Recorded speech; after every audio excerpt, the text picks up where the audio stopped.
Hello students, तो हम लेकर हाजिर हैं चैप्टर नंबर 2 का सेशन 2 PIQ का।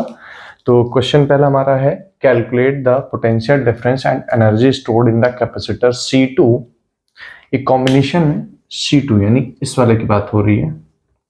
इन the circuit shown adjacent given potential at A equals to 90 volt, यानी कि जो यहाँ पे A पॉइंट है यहाँ पे 90 वोल्ट के साथ इंगेज किया गया है।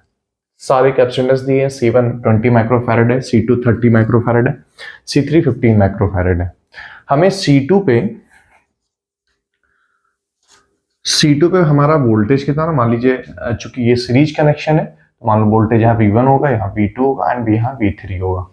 ऐसे ही चूंकि वोल्टेज अलग अलग है तो एनर्जी स्टोर्ड अलग अलग हो जाएगा, बट हमें तीनों का नहीं फाइंड आउट करना, C2 का निकालना है। तो बेसिकली हमें V2 फाइंड आउट करना और U2 फाइंड आउट करना है। हमारे पास डेटा क्या है, सबसे पहले हम देख लेते हैं, क्योंकि यहाँ पे सीरीज कनेक्शन है तो चार्ज सेम होगा। सीरीज में करंट सेम होता है, इससे चार्ज सेम होता है। तो टोटल चार्ज निकालने के लिए हमें सबसे पहले पता होना चाहिए टोटल कैपेसिटेंस क्या है। जो कि सीरीज कनेक्शन है तो हम टोटल कैपेसिटेंस क्या हो जाएगा, 1/C equal to 1/C1 plus 1/C2 plus 1/C3। अब यहाँ वैल्यू पुट कर लेते हैं। हमारे पास C1 C2 क्या गिवन है, C1 है 20 माइक्रोफैरेड, तो ये हो जाएगा 1/C equal to 1/20 plus 1/30 plus 1/15। देखिए, तो इन तीनों का एलसीएम क्या आएगा, एलसीएम आएगा 60, ये हो जाएगा 1/C इक्वल टू ये 60 एलसीएम हो जाएगा, तो ये 3 हो जाएगा, क्योंकि इसको 60 बनाने के लिए जिस नंबर से ऊपर नीचे मल्टीप्लाई करेंगे उसी नंबर से ऊपर, ताकि ओवरऑल नंबर में कोई डिफरेंस ना रहे। तो 3 हो जाएगा, यहाँ पे 60 बनाने के लिए 2 से मल्टीप्लाई करेंगे तो 2 से डिवाइड करेंगे, 2 से मल्टीप्लाई करेंगे तो 2 हो जाएगा, ऐसे 15 के लिए 4 हो जाएगा। तो ओवरऑल यहाँ पे C की वैल्यू हमें क्या मिली, क्योंकि हमने इसको माइक्रोफैरेड में ही रखा है, फैरेड में कन्वर्ट नहीं किया, तो जो भी C आएगा वो माइक्रोफैरेड में आएगा। तो C की वैल्यू आ जाएगी 325 प्लस 1, तो 60/9 आ जाएगा। ठीक है, 325 प्लस 49 ये माइक्रोफैरेड में आएगा। अब हमारे पास वैल्यू क्या होती है, C की वैल्यू होती है Q/V। C की वैल्यू क्या होती है, Q/V। तो चार्ज हमें Q निकालना है, तो क्या हो जाएगा, C इंटू V हो जाएगा। तो वैल्यू पुट कर दें, तो C की वैल्यू हमारी 60/9 into 10 to the power minus, micro है तो -6 हो जाएगा। अब इंटू वोल्टेज कितना है, वोल्टेज हमारा 90 वोल्ट है, तो यहाँ 90 वैल्यू 90 वोल्ट पुट करेंगे तो 10 टाइम्स आएगा। तो इसको हम ऐसे कर सकते हैं कि 6 इंटू 10 एक यहाँ से 10 एक यहाँ, तो 10 की पावर -4 चार्ज निकालना है तो कूलम में हो जाएगा, या फिर अगर आप चाहें तो 600 माइक्रो कूलम भी कर सकते हैं। ये हमारा चार्ज की वैल्यू आ गई। अब हमारे पास वोल्टेज V2 पूछा है, तो V2 हम यहीं पे सॉल्व कर दे रहे हैं। मान लो यहाँ पे V1 है, तो V1 का फॉर्मूला इस वाले फॉर्मूले से क्या हो जाएगा, Q/C1, और V2 का क्या हो जाएगा, क्या V2 का फॉर्मूला क्या हो जाएगा, Q/C2। तो अब Q की वैल्यू क्या है, अगर यहीं पे वैल्यू पुट करें हम, तो हमारा Q की वैल्यू अभी आई है, ये Q की वैल्यू थी 6 into 10 to the power -4 divided by C2 की वैल्यू यहाँ पे गिवन है 30 माइक्रोफैरेड, दैट इज 30 इंटू 10 की पावर -6। अब इसको सॉल्व करेंगे तो ये 5 टाइम्स जाएगा, तो ओवरऑल ये ऊपर जाएगा तो 100 बचेगा, तो 100/5 क्या हो जाएगा, 20 वोल्ट बचेगा। तो वोल्टेज कितना आ गया, V2 की वैल्यू यहाँ पे 20 वोल्ट आ गया। अब हमें निकालना पड़ेगा एनर्जी, तो इसके लिए मुझे इसको मिटाना पड़ेगा, तो इसको मैं मिटा दे रहा हूं। तो हमारे पास एनर्जी का फॉर्मूला क्या होता है, हाफ, क्योंकि हमें इसी कैपेसिटर पे बताना है स्पेशली, तो हाफ C2 V2 स्क्वायर हो जाता है, हाफ CV स्क्वायर होता है, तो हमें चूंकि कैपेसिटेंस ये लेना है, ओवरऑल पूरा नहीं लेना है, और V2 स्क्वायर। तो अब यहाँ वैल्यू पुट कर दें, तो 1/2 C2 की वैल्यू हमारी वही 20 माइक्रोफैरेड है, यानी 20 इंटू 10 की पावर -6, माइक्रो में 10 की पावर -6 मल्टीप्लाई करते हैं, और V2 स्क्वायर, तो V2 20 वोल्ट है, तो 20 इंटू 20। तो देखिए काफी सारे इसमें 20 हो गए, तो देखिए ये 10 टाइम्स जाएगा। अब देखिए 10 यहां से एक 10 यहां से 10, तो 10 की पावर 3 लिख सकते हैं, तो 4 इंटू 10 की पावर 3 माइनस 6, तो हमारे पास क्या बचेगा, u की वैल्यू हो जाएगी 2 2 जा 4 इंटू 10 की पावर 3 माइनस 6, जो कि हो जाएगा ओवरऑल 4 इंटू 10 की पावर माइनस 3 जूल या 4 मिली जूल, जैसा आप कहना चाहें। तो ये फाइनल आपका आंसर हो जाता है। देखते हैं नेक्स्ट क्वेश्चन। तो हमारे पास एक क्वेश्चन ये है, डाइलेक्ट्रिक का है। A parallel plate capacitor has plate each of area A and separation D. Two dielectrics of dielectric constant K1 and K2 are filled between the plates in two arrangements, दोनों दिए हुए हैं। Find the capacitance of capacitor in each arrangement, A and B, दो अरेंजमेंट है। यहाँ पे देखिए एरिया डिवाइड हो रहा है, इसका मतलब ये पैरेलल कनेक्शन होंगे। यहाँ पे डिस्टेंस डिवाइड हो रही है, इसका मतलब सीरीज कनेक्शन। सिंपल सा फॉर्मूला है। For A, we know that parallel connection के लिए फॉर्मूला क्या था, जो कैपेसिटेंस होता है epsilon not A upon ND K1 plus K2।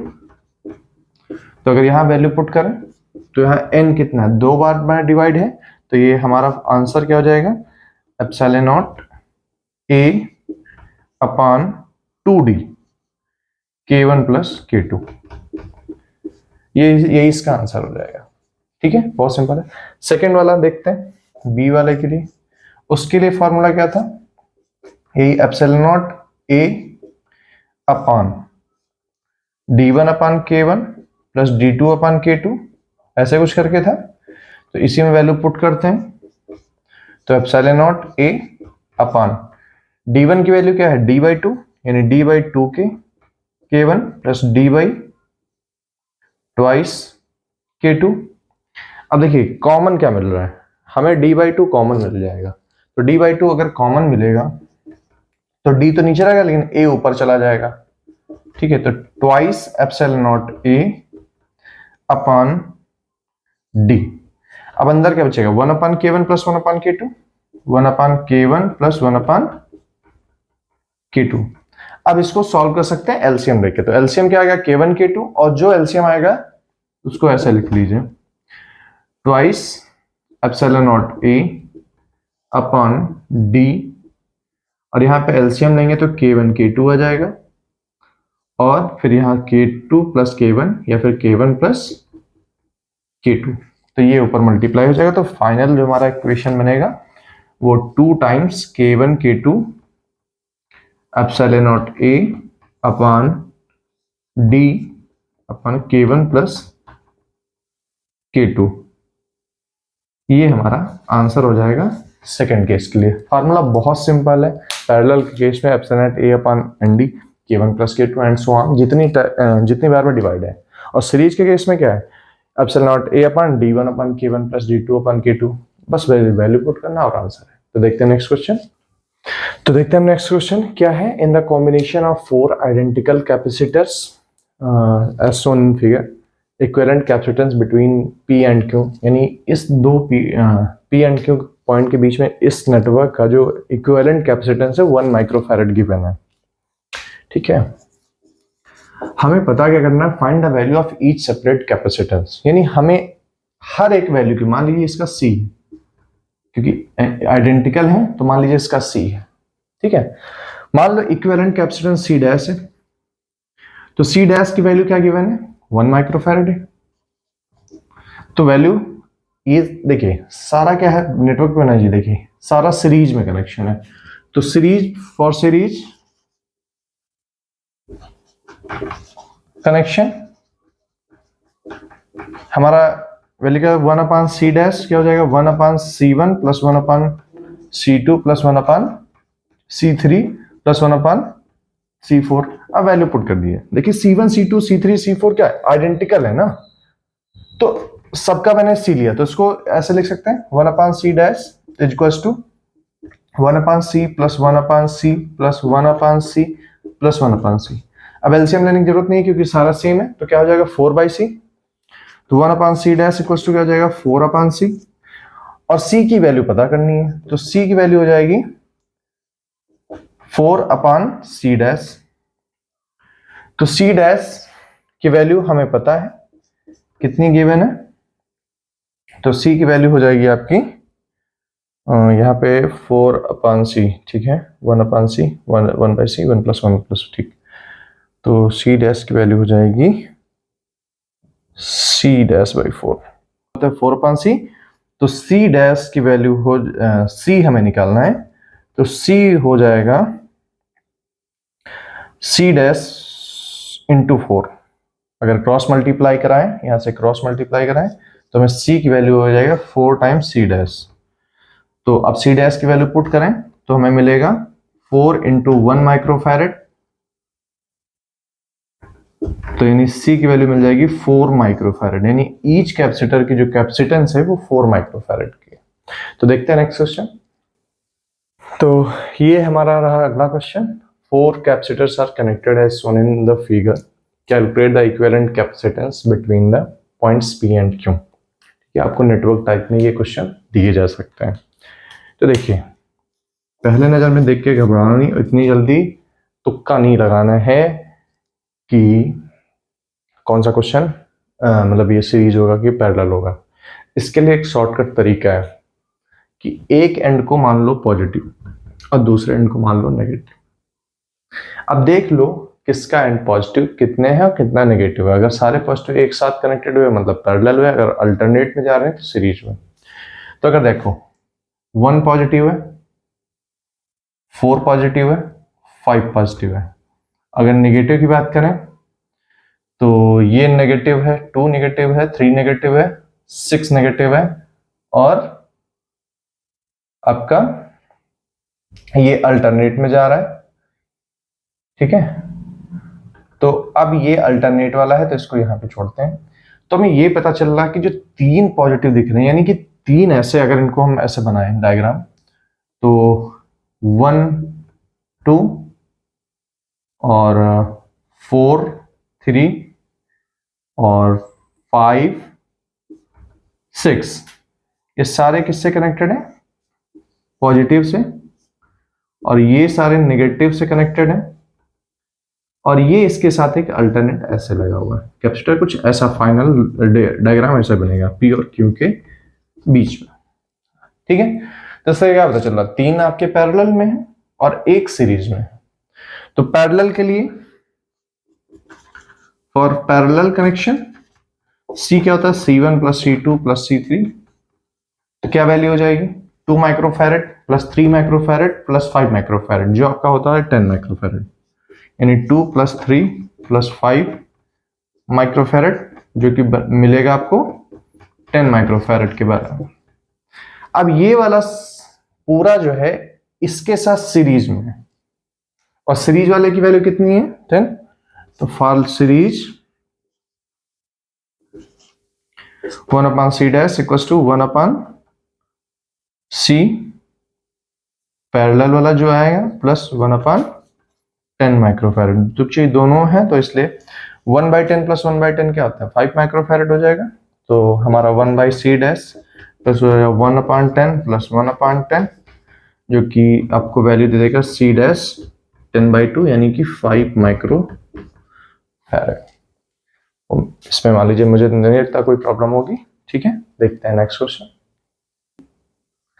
तो नेक्स्ट क्वेश्चन है, ए बी नेटवर्क का है, determine the equivalent capacitance between A and be the network shown below. तो आपको नेटवर्क ढेर सारी प्रैक्टिस करके जानी है, अलग अलग तरीके की नेटवर्क आ सकती हैं। तो एक ऐसा नेटवर्क इसी में दिया है कि हमें ए और बी के बीच में इक्विवेलेंट कैपेसिटेंस बताना है। तो अगर ध्यान से देखिए, तो अगर पॉजिटिव बनाए तो ये पॉजिटिव, ये पॉजिटिव, ठीक है। तो ये क्या हुआ? इसके साथ पैरेलल में हो गया। तो इसको हम एक पहले देख लेते हैं, C1 and C3 are in parallel. तो इक्विवेलेंट कैपेसिटेंस C डैश क्या हो जाएगा? 1 माइक्रोफैरेड प्लस 1 माइक्रोफैरेड, यानी ये हो जाएगा 2 माइक्रोफैरेड। C डैश मान लेते हैं C1 प्लस C3 हो जाएगा, जो कि हो जाएगा 1 प्लस 1, जो कि हो जाएगा 2 माइक्रोफैरेड। अब ये नेटवर्क ऐसे बना सकते हैं,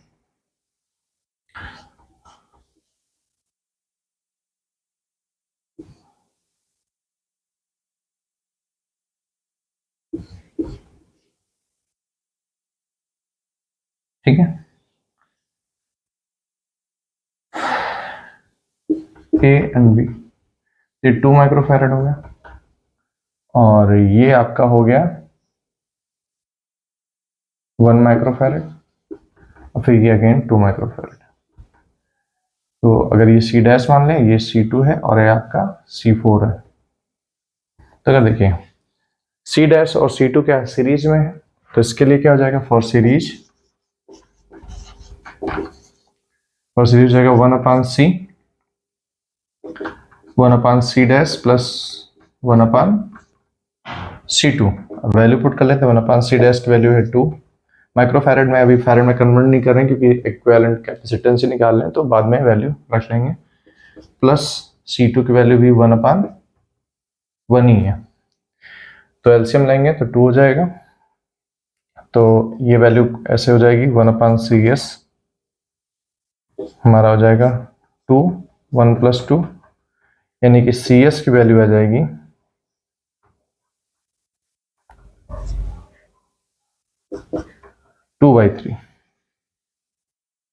2/3 माइक्रोफैरड। अब ये वाला इसके साथ पैरेलल में है, तो again CS is parallel to C4, so final capacitance C हो जाएगा CS प्लस C4, जो कि आपका हो जाएगा 2/3 प्लस ट्वाइस माइक्रोफैरड। अगर एलसीएम लेके करेंगे तो ये हमारा आ जाएगा 3 एलसीएम रहेगा और ये 3 × 2 = 6 + 8/3 माइक्रोफैरड। ये इसका आंसर हो जाएगा। ऐसे ऐसे सीरीज बनाते चलना। देखते हैं नेक्स्ट क्वेश्चन। तो ये हमारा नेक्स्ट क्वेश्चन है यहाँ पे आपका potential in voltage in a region is expressed as coordinates form में है और बच्चे यहीं पे घबराते हैं। कोई बात नहीं है, देखते हैं और इसको सरल तरीके से करेंगे।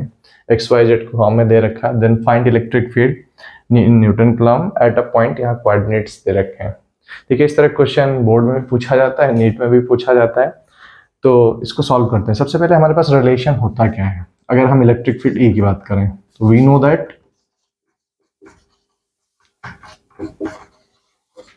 Electric field E equal to होता है -dV/dr। ये फॉर्मूला पता है तो क्वेश्चन तुरंत हो जाएगा। अब वैल्यू पुट कर लीजिए।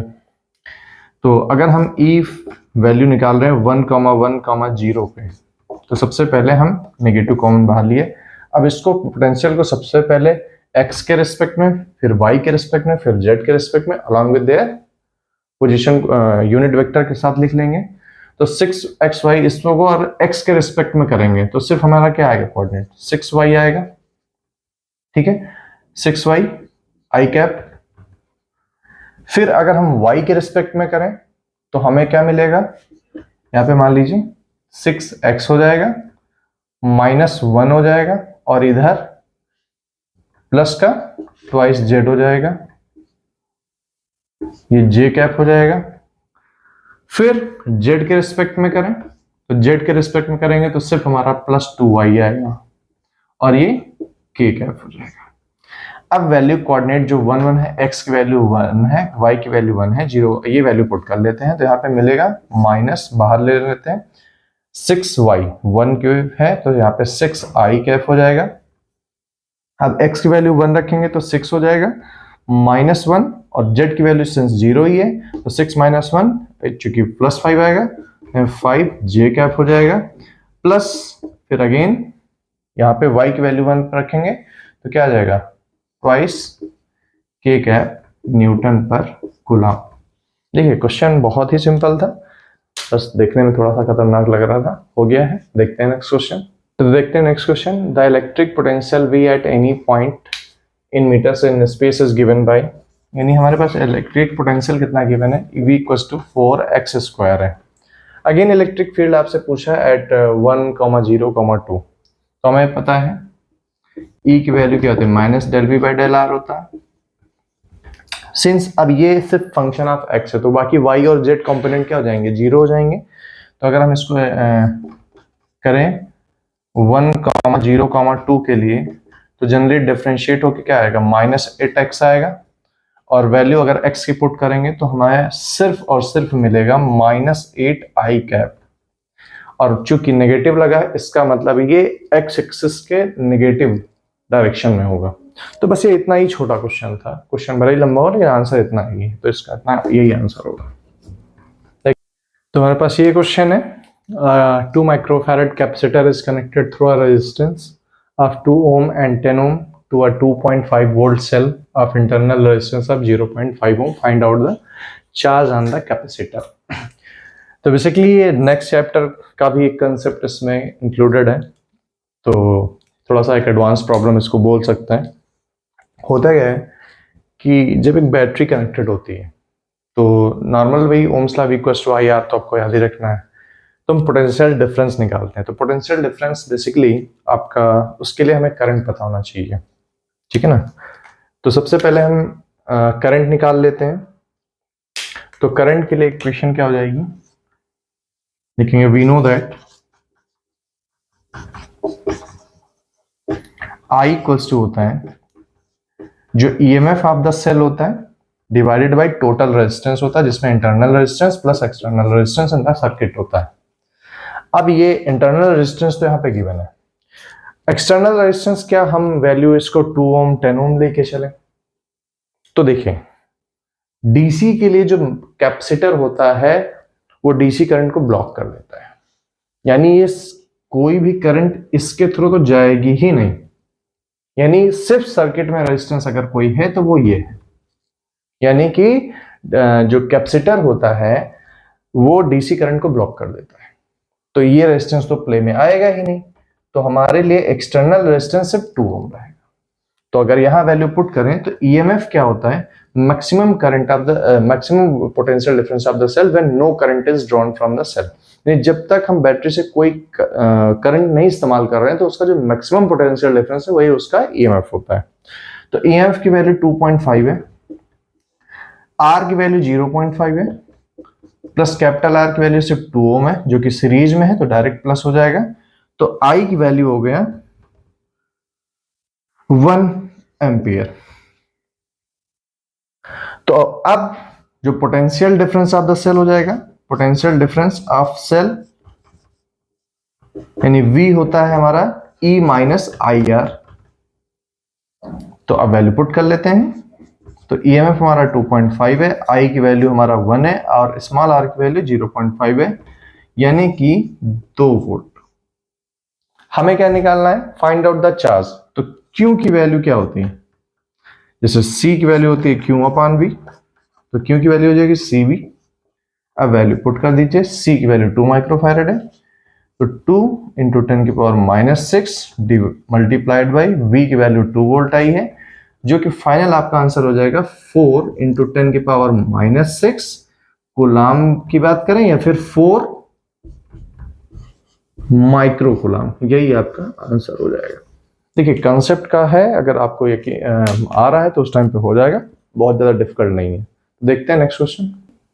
तो हमारे पास नेक्स्ट क्वेश्चन है, a parallel plate capacitor is made of 2 circular plates separated by a distance of 5 mm with a dielectric constant 2.2 between them when the electric field in the dielectric is 3 into 10 की power 4 volt per meter. Find out the charge density। यानी हमारे पास जो data है given में वो क्या क्या है, D की वैल्यू 5 mm है और हमारे पास इलेक्ट्रिक फील्ड गिवन है 3 into 10 to the power 4 volt पर मीटर है और डायरेक्ट्रिक कांस्टेंट K गिवन है 2.2। हमें निकालना है सिग्मा की वैल्यू। देखिए हमने बताया था कि जब इलेक्ट्रिक फील्ड बिटवीन 2 प्लेट्स बात करते हैं तो वो चार्ज डेंसिटी का रिलेशन होता है normally sigma by epsilon not, लेकिन जब डाइलेक्ट्रिक हम इंसर्ट करते हैं तो इलेक्ट्रिक फील्ड डिक्रीज करती है अपॉन 1 अपॉन K टाइम्स, तो यहाँ पे K और डिवाइडेड हो जाएगा। तो सिग्मा K वैल्यू क्या हो जाएगी, तो सिग्मा की वैल्यू हो जाएगी E times K epsilon not. अब ये वैल्यू पुट कर दीजिए, E की वैल्यू हमारी क्या गिवन है 3 इंटू 10 टू द पावर 4 और K की वैल्यू 2.2 और एप्सिलॉन नॉट की वैल्यू क्या होती है 8.8 85 इंटू 10 टू द पावर -12। अब इसको सॉल्व कर लीजिए। तो देखिए हम सिंप्लिसिटी के लिए क्या कर रहे हैं, इसको 3 से मल्टीप्लाई करेंगे तो 6.6 हो जाएगा, यहाँ पे मल्टीप्लाई कर ले रहे हैं।